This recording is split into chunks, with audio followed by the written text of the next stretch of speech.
अस्सलाम वालेकुम। क्या हाल चाल है आप सबका। आई होप आप सब लोग ठीक होंगे। अल्हम्दुलिल्लाह मैं भी बिल्कुल ठीक हूँ। Welcome back to my YouTube channel. सबसे पहले आप सबको 12 रबीउल अव्वल बहुत बहुत मुबारक हो।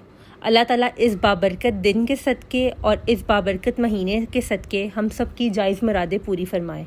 आमीन सुम आमीन। इतना बरकत वाला महीना है ना ये माशाल्लाह। और इस महीने इतनी गहमा गहमी होती है, रौनकें होती हैं, मिलाद शरीफ होते हैं, सब अपने घरों को सजाते हैं। तो ये कुछ मेरा घर है, मेरा ससुराल है। हमने भी कुछ इस तरह लाइटिंग की हुई थी, यकीनन आप लोगों ने भी की होगी। Do let me know in the comment section. Anyways ये व्लॉग आप देख रहे हैं फ्राइडे का।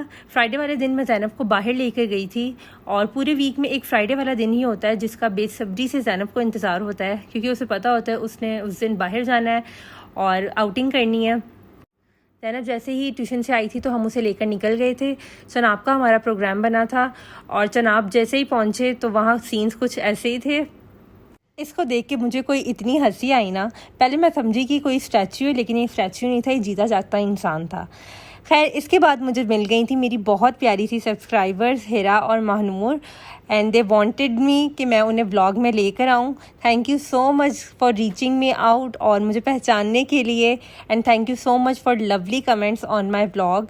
मुझे इतने अच्छे अच्छे कमेंट्स आते हैं, यूट्यूब पे तो आते ही हैं, इसके अलावा भी लोग हैं जो मुझे मैसेजेस करते हैं। कुछ ऐसे लोग हैं जिनको मैं जानती भी नहीं हूँ, और कुछ लोगों ने मुझे इंस्टा पे भी मैसेज किए हुए थे, जबकि मेरा इंस्टा अभी पब्लिक नहीं है, प्राइवेट है। और मुझे नहीं पता चला उन्हें किस तरह पता चला मेरे इंस्टा का, लेकिन थैंक यू सो मच जो मेरे व्लॉग्स देखते हैं। Thank you so much for all the lovely comments and lovely messages. It means a lot to me and it also keeps me motivated. Anyways back to the point, हम लोग आ गए थे चनाब पे और यहाँ ज़ैनब ने खूब झूले वगैरह लिए।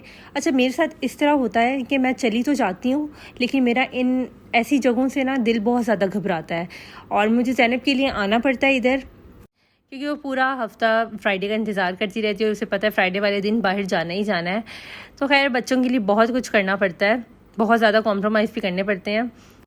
खैर इसके बाद ज़ैनब ने जब सारे झूले ले लिए तो फिर हम लोग आ गए थे वापसी पे डोमिनोज़, और यहाँ हमने इनका ऑर्डर किया था pizza. I don't know it's name, मुझे इसका नाम भूल गया है, लेकिन ये बच्चों के लिए बिल्कुल ठीक था, इतना स्पाइसी नहीं था। अगर मैं ऑर्डर करती तो डेफिनेटली टेक्स मैक्स ही करती। खैर ये है लास्ट वीक का व्लॉग, और लास्ट वीक में गई थी अपनी अम्मी के घर, और अम्मी के घर आजकल कुछ काम वगैरह चल रहा है, पेंट वगैरह हो रहे हैं और रगड़ाइयाँ वगैरह सब कुछ घर का सारा काम हो रहा है, तो इसलिए इतना मैस फैला हुआ था। और मैंने अपनी अम्मी से स्पेशल कहा था कि मुझे कड़ी बनाकर खिलाएं। मुझे काफ़ी दिनों से कड़ी की बहुत ज़्यादा क्रेविंग हो रही थी, और मेरे ससुराल में कड़ी खा ली जाती है लेकिन बनती नहीं है, कहीं से आ जाए तो फिर खा ली जाती है, वैसे कोई भी नहीं बनाता। और मैं सच कहूँ मुझे ख़ुद भी कड़ी बनाने नहीं आती, लेकिन मेरी अम्मी के हाथ की, अब मैं आपको कितनी दफ़ा अपनी अम्मी के हाथ की तारीफ़ बताऊँ, वाकई में मेरी अम्मी के हाथ के खाने बहुत अच्छे होते हैं, और ये कड़ी भी बहुत ज़बरदस्त थी, सो रिच इन टेस्ट।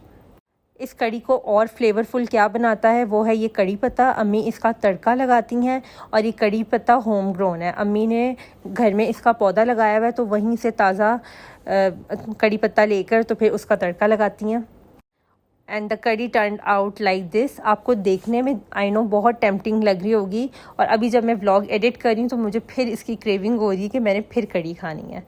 खैर कड़ी चावल मेरा मोस्ट फेवरेट और मोस्ट कंफर्ट मील है। आप लोग बताइएगा कि आप लोगों का सबसे कंफर्ट मील कौन सा है।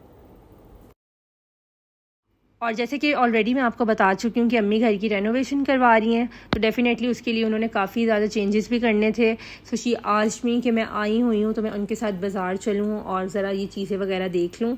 उन्होंने कुछ पर्दे का कपड़ा देखना था और सोफ़े का कपड़ा और घर के लिए रग्स वगैरह देखने थे, तो बस मैं उनके साथ आई थी। अब मुझे इस शॉप का नाम नहीं याद, लेकिन यहाँ बहुत अच्छे रग्स थे। इनके पास वी सरफेस वाले रग्स थे और टर्किश कारपेट की भी काफ़ी अच्छी वैरायटी थी, और मेरा भी कुछ दिल कर रहा था कि मैं ले लूँ, लेकिन मैं क्यों लूँ, अभी मुझे ज़रूरत नहीं है। खैर इससे रिलेटेड मैंने भी कुछ ना कुछ लिया हुआ है, वो मैं अब आपको अपने अगले व्लॉग्स में बताऊंगी। आप लोग मेरे व्लॉग्स को ज़रूर देखिएगा ताकि मैं आपको कुछ एक्साइटिंग दिखा सकूं। बस आज का व्लॉग इतना ही था, आई होप आपको पसंद आया होगा। मिलते हैं इंशाल्लाह नेक्स्ट व्लॉग में। अल्लाह हाफिज़।